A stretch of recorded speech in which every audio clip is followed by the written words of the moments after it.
So, welcome back everyone, this is game number 3 of a best of 3 as I update the score screen. Oh yeah, there we go, gotta love some of that score screen, and of course the subtle EG sponsorship monster logo coming in there, of course not green. I think all Evil Genius's Terran players should be forced to only play in green and have this decal. That'd be cool. Anyway, down in the bottom right position, spawning as the blue Terran, it is none other than MarineLorD. And his opponent up in the top left, the red Terran, it is Morrow. I always feel like trolling really badly when I've got the camera and just try to make people feel a little bit sick. Like, if you're seasick, just like, row, row, row your boat gently. Sorry. I'm in a really annoying mood right now. What can I say? I'm going to be quite irritating all day. Which probably isn't a good thing since you're tuning in to listen to me and I'm just being annoying to you. I'm sorry if that made you seasick, okay? I'm really sorry. Forgive me. Please forgive me. Massive hearts. That'd be awesome. Anyway, if you're watching this on my YouTube, by the way, you should totally have checked this out live because live stuff is good. Yeah, it's so awesome. Yeah, twitch.tv/Madals. That's where all the cool shenanigans come down. You get to see things other than StarCraft there, like my camera, which I just flicked on for a second. Where you looking? Should you rewind the VOD if you're watching on YouTube? Maybe you should. That'd be good. Anyway, Barracks coming down here. Of course, game number 1, we saw Mech v Mech. Game number 2, we saw Proxy Barracks into Marines, into a Proxy Factory, into a Proxy Stargate by MarineLorD.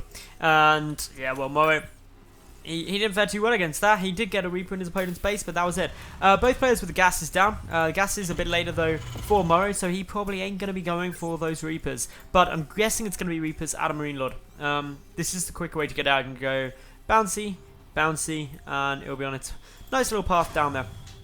However, we do have... Ooh, where's this SCV going? Hey, SCV, you should just be scouting. That's fine. We'll get in here. Absolutely fine, though. May freak out. If this SCV doesn't check out here after MarineLorD, of course, in game number 2 went for the proxy, could be like, whoa, whoa, it's a proxy again. There we go. Sees that. Is he going to see the barracks there? No, he's going to check around. Okay, good move there. All good move. Factory actually coming down, so it's a gas first, so it's not going to be a Reaper. Fair enough. That's cool, I can cope with that. Anyway, so yeah, we do have all of this coming through now. Just a handful of, well, this little SCV. Going to be bouncing around, having a bit of fun. Going to die to the Marine, unfortunately. But no, this is now not a Reaper on its way through. The Reactor once again for Morrow. Similar build to game number 1, I want to say. Getting that Reactor down nice and soon. Should be followed up by Command Center if he's going to play this the same way. Second gas getting taken by MarineLorD. Very early second gas now. That means that his natural Command Center will be delayed quite substantially. But on the plus side, what it means is, well, he's going to be able to go for some quite tech-heavy stuff. The starport as well. Getting started with the tech lab there. Banshee is going to be on its cards. There's the command center getting made again here by Morrow. So going for the same build as we saw in game number 1. All good, all fine, all nice. And yeah, with the factory there as well, with the reactor ready to switch over. So it should get a couple of Marines out and then switch into the Hellion production. The Marines are 2 of them. We'll just pick up that SCV. You see Morrow is busy building some supply depots around the edge of his base. This is for early drop warning. And if we look, he's actually got really good vision round already. Going to get some more vision up here just to know if anything's coming through. And I think that's a really smart move for him to make and should be playing off pretty good, especially with the Banshees. The trouble with this is these are vulnerable to Banshee. Banshee comes over here, can actually pick off that one. That one's probably a little bit vulnerable too, until there's too many Marines. Cloak's getting researched too. All looking good. No confirmation yet, actually, from Morrow, as far as I know, that he hasn't checked to see whether there is that command center coming down. All he knows is there's a factory on the way. So maybe thinking drops, maybe thinking some kind of Hellion play. But he's busy just waiting to switch us over and wanting the Marine to get out first, so that's fine. We do have a starport coming down too. Are we going to see a tech lab powered down from barracks just for that starport ready to go into Banshee? Well, even if we do, it's going to be quite a lot later than the Banshee that are coming down already for MarineLorD. The command center, though, heavily delayed by MarineLorD, only just getting started now. That is, if I'm not mistaken, a huge chunk of delay because the orbital command is already finished, or nearly finished there for Morrow, so he's going to have a better economy. The tech lab is now coming down, but it's going to be a Viking out first, so this looks like a mech build once again, so it could be straight into the Raven that we saw in game number 1. That'd be quite cool, and that'll give the detection as well to deal with the Cloak Banshee. Be interesting to see on the timings of it though. Vikings got to get out first, which is all good, all fine. But yeah, looking around here, we do just see that not too much is really going on this side. It's MarineLorD who's investing quite a bit. Getting down that cloak is really a huge investment, and he's got to do some damage with it now, because if he doesn't, it's gonna hurt him. The Viking getting a couple of shots off. Now will cloak, and just got to be cautious of scans, because there is enough energy on both of the orbital commands. Actually, 2 scans are viable. The Vikings are trying to close up the distance, ready to move in. Is a scan going to go down? It could do now. That would be very frustrating, because it is caught between a rock and a hard place. Could have scanned it, but just waiting, trying to get that Raven out, trying to save the scan if at all possible. But the Marines get a shot off. The Banshee will be able to get away. Just second scan being forced. 2 scans to 1 Banshee. That's actually quite nice, and of course, another one coming through. Unfortunately, the second Banshee is going to be up against the Raven, so the mobile detection available, constant detection available. However, look at this. Nice little move out here by MarineLorD. The Banshee does rack up a kill. Only the single kill, though. Going to get a couple of Marines, too. This is a little frustrating for any player to have to deal with this, but out pops the Raven any second, and that's when the Vikings going to start going to town. But all the Marines getting taken out is more annoying, to be honest, especially if this Raven gets caught out of position by the Marines that are making their way over very, very quickly. The Raven needs to take the damage. That's what should be targeted. Does get the tank siege down now, but straight away an auto turret is thrown into place, and well, the Hellions are doing a great amount of fire against that small group of Marines. Gets cleaned up really nicely, and so far I'd say with only, well, MarineLorD's killed 2 SCVs, probably not justifying the commitment he's made to this, even when he's lost 320 odd more resources than his opponent. This is not looking too good for MarineLorD yet. He's down in the worker count by 3, but he's also missing that second mule for a little bit. The one plus side though is, remember the 2 scans that went down for Morrow? That means his income's down because he's 2 mules down and has been for a while. The 3rd CC from MarineLorD though, that's a cool play, and that's a cool play because it means he's going to be able to come down here, expand to his 3rd very early on, and hopefully try and regain some of that economic loss that he had by going for that Cloak Banshee opening. But this next push coming over from Morrow could be fun to deal with. The tanks are going to have to get into a nice position just in order to try and force this back, force a retreat out, because there's quite a few Hellions here, but the siege has not gone down. The Marines all taking a lot of fire, and of course this means the tanks actually taking quite a bit of damage. One tank going to go down, the Viking landing as well. Just, hey, I want to get in on this party. I want to try and keep as many of those Hellions alive as possible. Now if we look over here, what is there in terms of defense? The answer, very little to nothing actually. Morrow, if he went now with these Hellions, he could do a staggering amount of damage. There is just one tank there now, trying to get the wall up down ASAP. Will be able to secure it, but, well, the bunker goes down. That tank really got there in the nick of time. A Cloak Banshee coming in to try and get a bit of revenge damage, and actually this revenge damage is really nice. Picking off 9 workers, a scan being forced as well. That means 1 less mule. Banshee down in the natural as well, dealing a good little bit of damage. It's going to delay the 3rd CC quite substantially just by taking that down nice and fast. But Banshee as well here for Morrow, trying to work away at a tank. This is just going to cost everyone, well, just so much in terms of minerals. Repairing that, he will now leave it. Another tank is there, but of course the repair going to have to come down again. The SCV's getting pulled, lost mining time, all very annoying stuff to be happening. And if the Banshees start focusing down on the SCVs, that's just a couple of extra kills. All in all, MarineLorD are fractionally ahead in terms of the SCV count, but that could change in an instant with this Banshee picking away at everything. A Viking coming in, the Marines coming in should spell the end to this push, but the Marines also getting taken out. 7 kills on that Banshee. Banshee coming back in now. This is Banshee play on both sides. The harassment looking absolutely great for the moment, and yeah, SCVs all getting taken out. This is very frustrating, having these SCVs getting taken out. 12 kills there. Cloak will go down, but it's not going to save it because there is, of course, the Raven chasing it down too. And you never want to see the Raven chasing it down. That's always very frustrating to see. Banshee at the natural taking a couple of shots from the Viking. That one racking up 13 kills. In total, 21 workers have gone down so far this game. MarineLorD doing a good amount of damage, really bringing himself back in economically and actually getting quite far ahead economically, specifically when we factor in the fact that the orbital command is already finished and floating down to the 3rd, whereas for Morrow, the 3rd command center is only just finished. Quite a chunk of the delay, and that's just going to help compound the advantage that already MarineLorD has got economically, and actually he's in a great spot. He's also forced a lot of scans from his opponent, do not forget that, and those scans mean quite a chunk of, this is over double the minerals being mined a minute for MarineLorD. That's a huge advantage. That's going to allow him to pump out so many more units. We can see that army supply down at the moment. That's going to quickly start spiraling up with this much additional income. Morrow is broke, like stone cold broke, sort of living out a cardboard box at the moment broke, but he can turn that around if he deals some nice damage. I mean, he's got a lot of Hellions, he's got the Banshee and the Vikings. S superiority is definitely on his side. It's these tanks though. And to be fair, there are only 4 tanks, with the next one coming down. And there we go, there's the tanks. So that can do potentially a nice little bit of damage. 1 Hellion moving in. The Banshee would have to try and pick up some of these tanks, but it's the infantry moving forward. But look at that number of Hellions. You'd have to be very careful moving the infantry into that, just to make sure that all the Marines don't just get slaughtered exceptionally quickly. We're going to bait a couple of these Hellions up. We'll bait them into a few tank shots.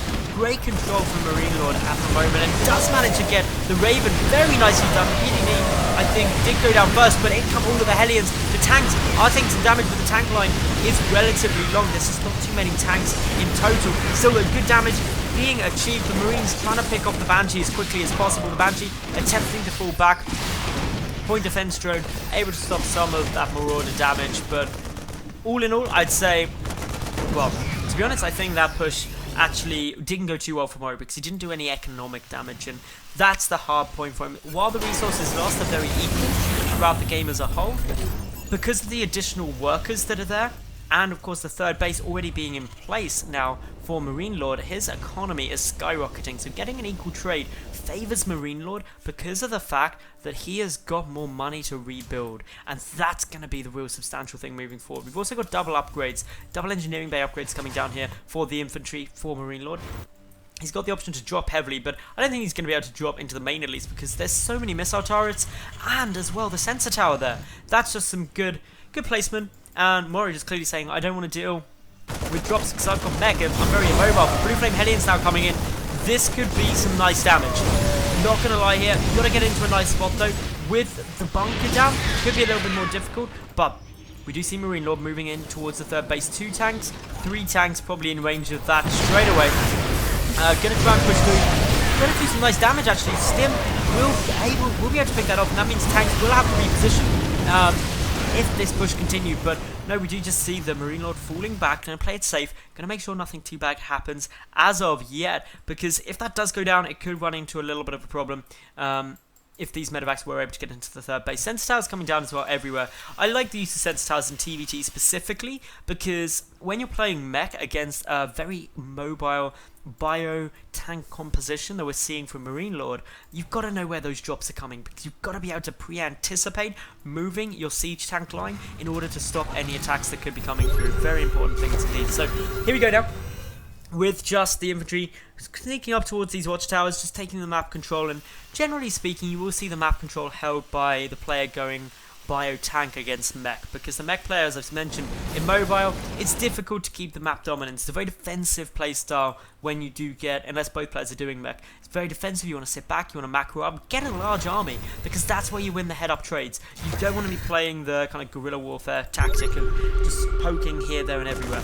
Now, there's a lot of medevacs with this army, but the siege tank line is all the tanks are unsieged. That could be a problem. The Marauders leading the charge. They're going to go straight into a bunch of Hellbats though, and that's where you've got to be slightly careful, because obviously the Hellbats can tank up a stupid amount of damage. I believe I'm correct in thinking that aside from a Zealot, a Hellbat is the most cost-effective unit per basically survivability, so health or shields combined, and that just gives a lot of strength. The Hellbat really makes mech a lot more viable just by having that front line damage-soaking zoning unit that allows the tanks to sit at the back and really look nice. But 4th CC is already flying its way over, and oh my goodness, Fusion Core! Everybody do the Fusion Core dance. That's what we want to see. Seriously, I nearly flicked over to my camera there to do the Fusion Core dance. I may do it when it's done. If it researches something, I will flick over to my camera and do the Fusion Core dance, because of course that's what we all want to see. It's good things. Battle cruisers though will be coming down. Additional starports being added on. This makes me happy. It makes me so happy. Seriously, battle cruisers, cattle bruisers are where it's at. 5th base getting taken as well, so still a base advantage. Gonna be in position for MarineLorD even after Morrow comes down and secures up this 4th. That's my bomber. Oh, we got an engagement over on the left-hand side, and we do have Hellbat drops coming in. Gonna try and get on top of that infantry to get you follow with Blue Flame. These Hellbats, of course, deal nice damage with the infantry. It's able to do so much for Vikings. Quad Viking production, just to say, I do not want those Hellbat drops happening again. But the reason that army looking this small is because those are push coming down on the right. There's a good number of tanks here. Unfortunately, only one of them sieged up. The sieging may buy enough time here now for this to go through. On the left-hand side, we see Morrow pushing through. These two so incredibly evenly matched, just showing how a hardcore TvT can go down. And well, Small group of units here, taking down the center tower, and then now can start slaughtering SCVs. Tanks and Hellbats from behind though, could do some nice damage. Got a couple of Marauders picking up reinforcements, specifically the tanks as they come through, but a big push heading towards the third. The small group of units at the third base now of Morrow are going to get cleaned up, and it's a natural that could be getting sieged. Vikings are plentiful. The battle cruiser is on its way out, but are we going to be seeing actually a move in here from Morrow? He probably could have done okay. The tanks didn't really have anything too threatening though. It's just the lack of anti-air. That is the thing that is forcing Morrow back.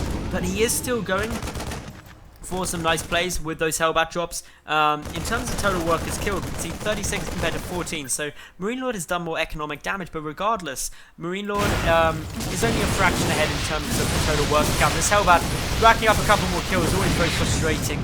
Seeing that sort of thing. 2 Hellbats still sitting in this medevac could be getting a bit of play, especially with all of those stacked SCVs. If they were seen, okay, triple battle cruiser production, great counter to this sort of force, because if you just switch into air battle cruiser Viking, maybe a couple of Ravens for good measure, as long as you win the air superiority fight, there is no other anti-air aside from Thor's in terms of a mech force.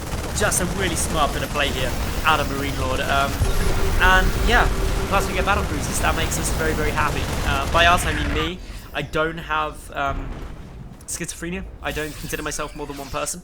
But if I did, that would be cool, because then I'd be myself and a co-caster all rolled into one. And that made me very happy. It'd be cool. I think I could co-cast well with myself. I hope I could anyway. Now, this command center gonna go down. There's just so many Vikings here. This is really frustrating. This is a big loss, because while there are 2 more commands, losing that is losing mining time. If you look at the income difference between these two, the Vikings now dealing some nice damage. Seeker missiles are gonna go down on the tanks, and well, nice damage done. 2 tanks taken out. 2 more got very, very low there. There is of course a single Thor in the mix. 4 more in production. That's gonna lead to some fun times. Which way this is gonna go, only time will tell. But we do have the Cattle Bruiser already in position, and that makes me happy. I've said this so many times, but seriously, battle cruisers, carriers, and is there a Zerg equivalent? I don't think there is really, because Broodlords and Ultralists, and I've seen quite often, Burrowed Banelings, I think, would be the Zerg equivalent to the happiness I get out of seeing battle cruisers and carriers. But anyway, I just heard a tank going in, a Thor going higher back payload mode. And well, here we go, we do have some drops coming down here from MarineLorD. He's just going to get a good amount down. The battle cruiser as well, trying to fare relatively nicely against the Thor, but GG is cool. And there we have it. MarineLorD takes the series 2-1, and that was a really close TvT throughout. So if you're watching this on YouTube, make sure that you like the video, leave a cool comment, and of course subscribe. And if you're watching this on Twitch, well, hit that follow button, because there's going to be tons of cool stuff coming up. And I'll be jumping into another game in a minute on my Twitch channel.